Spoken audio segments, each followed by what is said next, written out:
Hey everyone, Professor Spencer here. Welcome to this video on the hormones of the posterior pituitary. The physiology of the posterior pituitary gland is much less complicated than the anterior pituitary, and that's definitely a relief to at least me after making the anterior pituitary video. If you watch that video first, I'm sure you'll find the posterior lobe of the pituitary gland easier as well. If you're new to the pituitary gland, I do recommend watching the video on the anterior pituitary first, and that's because the posterior pituitary is definitely more of an exception rather than the rule. Alright, let's get started. Remember, we can think of the hypothalamus as the master regulator. It receives all kinds of signals from the body and releases hormones that trigger responses to those signals. The pituitary gland releases most of its hormones from the anterior lobe, but it releases two hormones from the posterior lobe. These hormones are antidiuretic hormone, or ADH, and oxytocin. Let's follow the release of each, and along the way, we'll see some big differences between these hormones and those of the anterior lobe. Antidiuretic hormone, or ADH, is released when the body detects dehydration. The primary purpose of ADH is to increase fluid retention by the kidneys. This way your body preserves more water rather than disposing it in urine.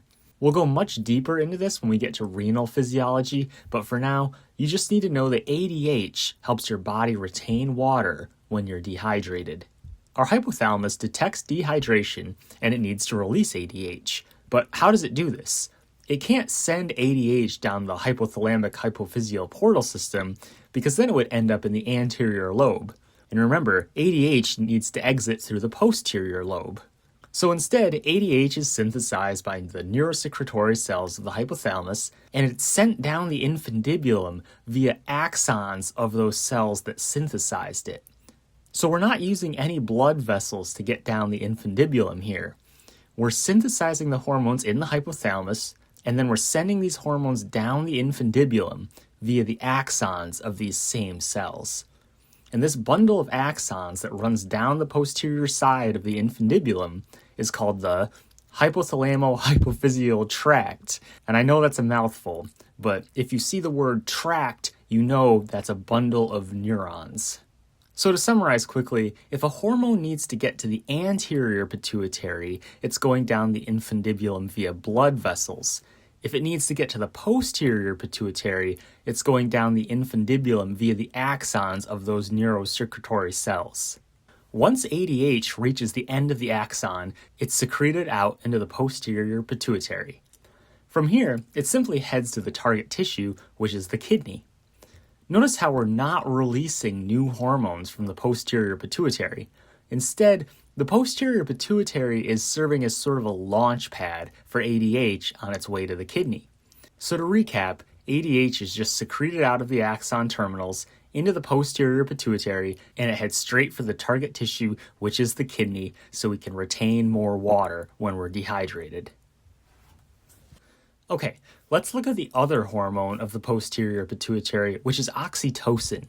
Oxytocin is synthesized up in the hypothalamus just like ADH, and it travels down the infundibulum via the axons of those neurosecretory cells to the posterior pituitary. Remember, that bundle of axons is called the hypothalamo-hypophyseal tract.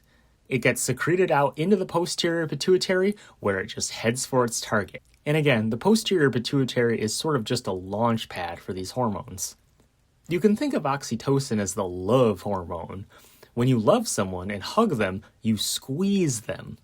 And I think this nicely mirrors the purpose of oxytocin, which is to trigger contractions of the uterus during childbirth and to trigger milk ejection when suckling is detected.